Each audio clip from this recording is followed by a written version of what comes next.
नमस्कार, विदेश की खबरों में आपका स्वागत है। मैं हूं आपके साथ अंकिता और आइए अब खबरें देखते हैं विस्तार से। कोरोना काल में अपने बयानों को लेकर विवाद में रहने वाले ब्राजील के राष्ट्रपति जायर बोल्सोनारो एक बार फिर से अपने विवादास्पद बयान को लेकर चर्चा में है। ब्राजील के राष्ट्रपति जायर बोल्सोनारो ने रविवार को एक पत्रकार को सबके सामने पंच मारकर मुंह तोड़ने की धमकी दे दी। दरअसल पत्रकार ने बस उनसे एक योजना से जुड़े भ्रष्टाचार में उनकी पत्नी के लिंक होने के दावों के बारे में सवाल किया था। नेपाल में सत्ताधारी पार्टी एनसीपी के अंदर चल रही प्रभुत्व की लड़ाई थमने की संभावना बन गई है। इस आंतरिक विवाद का हल निकालने के लिए पार्टी की तरफ से गठित 6 सदस्यीय पैनल ने उसी फॉर्मूले पर मुहर लगा दी है जो प्रधानमंत्री केपी शर्मा ओली और पार्टी के कार्यकारी अध्यक्ष पुष्प कमल दहल प्रचंड ने 15 अगस्त को आपसी मुलाकात में तय किया था। एनसीपी की स्थायी समिति के सदस्य व वरिष्ठ नेता गणेश शाह ने रविवार को कहा है कि पैनल ने शनिवार को अपनी रिपोर्ट ओली और प्रचंड को सौंप दी है। अमेरिका दुनिया में कोरोना वायरस से सबसे ज्यादा प्रभावित वाले देशों में से एक है। कोरोना के प्रकोप के चलते अमेरिका में भी प्लाज्मा से इलाज के लिए आपातकालीन मंजूरी की घोषणा कर दी गई है। यह ऐलान खुद राष्ट्रपति डोनाल्ड ट्रंप ने किया है। राष्ट्रपति ट्रंप ने एक बयान जारी कर कहा कि आज मैंने चीनी वायरस के खिलाफ लड़ाई में एक ऐतिहासिक घोषणा कर रहा हूं, जो बहुत सी जिंदगियों को बचाएगा। अमेरिका में अब तक 58,74,123 केस सामने आए हैं, जिनमें से अभी तक 31,67,028 लोग ठीक हुए हैं।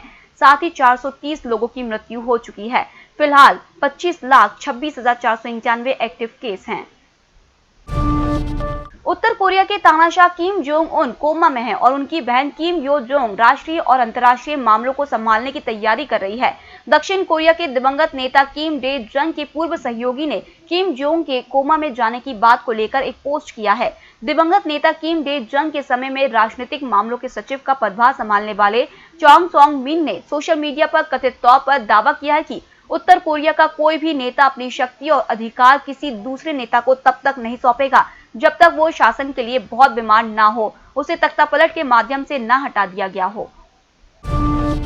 पाकिस्तान की बदनाम खुफिया एजेंसी आईएसआई अपने हित साधने के लिए कई देशों में अपराधियों का इस्तेमाल कर रही है। फ्रांस और थाईलैंड में आईएसआई से जुड़े कई लोग गिरफ्तार किए गए हैं। ये सभी जाली दस्तावेजों के जरिए मनी लॉन्ड्रिंग और मानव तस्करी जैसे कामों के साथ कट्टरता भी फैला रहे थे।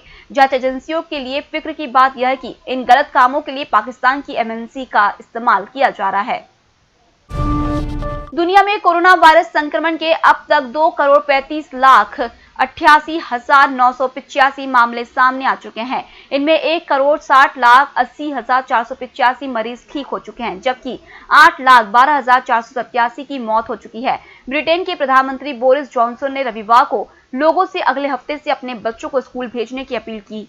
जॉनसन ने कहा कि बच्चों का स्कूल से ज्यादा दिनों तक दूर रहना वायरस से ज्यादा नुकसानदेह है। यह जरूरी है कि हमारे बच्चे अपने क्लासरूम में लौट और अपने दोस्तों के साथ पढ़ाई करें। उन्होंने सितंबर के पहले हफ्ते से स्कूल खोलने की तैयारियों में जुटे स्टाफ को भी धन्यवाद दिया।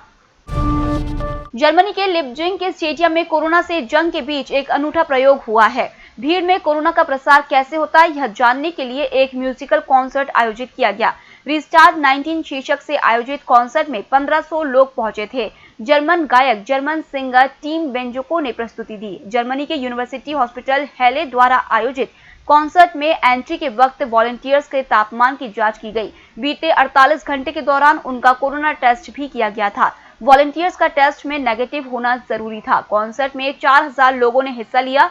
स्टडी का नतीजा 4 से 6 हफ्तों में जारी किया जा सकता है। लंदन के बीचों बीच स्थित आलीशान महल अब बिकने जा रहा है। इसकी कीमत 15 मिलियन पाउंड तय की गई है। यह महल महाराजा दलीप सिंह के बेटे प्रिंस विक्टर अल्बर्ट जय दलीप सिंह का पुराना घर था। महाराजा रणजीत सिंह के छोटे बेटे दलीप सिंह 19वीं शताब्दी में सिख साम्राज्य के आखिरी महाराज थे। उनके साम्राज्य में लाहौर भी शामिल था। उनके साम्राज्य के ब्रिटिश राज के तहत आने के बाद उन्हें इंग्लैंड निर्वासित कर दिया गया था। उनके बेटे प्रिंस विक्टर जय दलीप सिंह का जन्म 1866 में लंदन में हुआ था। 1868 में बनकर तैयार होने के बाद इस महल को ईस्ट इंडिया कंपनी ने खरीदा और इसे लीज के जरिए रेंटल इनकम के लिए इन्वेस्टमेंट प्रॉपर्टी के रूप में रजिस्टर करवाया गया था। उस समय भारत पर शासन करने वाली ईस्ट इंडिया कंपनी ने इसे मामूली किराए पर दलीप सिंह के परिवार को दे दिया था।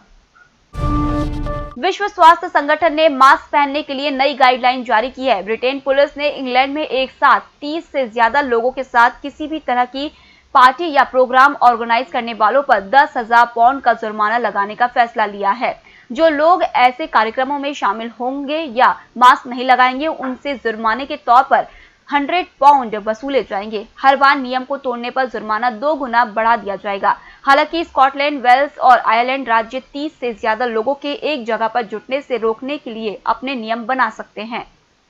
फिलहाल इस बुलेटिन में इतना ही। आप बने रहिए EMS टीवी के साथ। नमस्कार।